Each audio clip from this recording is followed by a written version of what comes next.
మంచిర్యాల జిల్లా జైపూర్ మండలంలోని ముదిగింట గ్రామంలో పత్తి రజనీకాంత్ వాళ్ళ యొక్క కుమారుడు పత్తి సాయి రాహుల్ కు మొన్న జరిగినటువంటి నీట్ పరీక్షలో 434 మార్కులు సంపాదించి వికారాబాద్ లోని మహావీర్ మెడికల్ కాలేజీలో మొదటి సంవత్సరం అడ్మిషన్ పొందారు. వీరి చాలా పేద కుటుంబం కావడం చేత చదువు కోసం సహాయం కోసము మన ఆత్మీయ చారిటబుల్ ట్రస్ట్ ను సంప్రదించడం జరిగింది.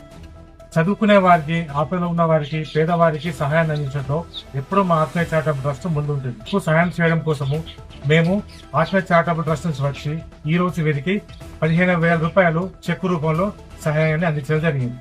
ఇంకా ఎవరైనా దాతలు, విద్యావేత్తలు ఎవరైనా చదువుకునే వారిని ప్రోత్సహించడం కోసము సహాయం చేయాల్సిన వారు పత్తి సాయి రాహుల్ గారికి సంప్రదించి మీకు తోచిన సహకారం చేయాల్సిందిగా కోరుకుంటున్నాను.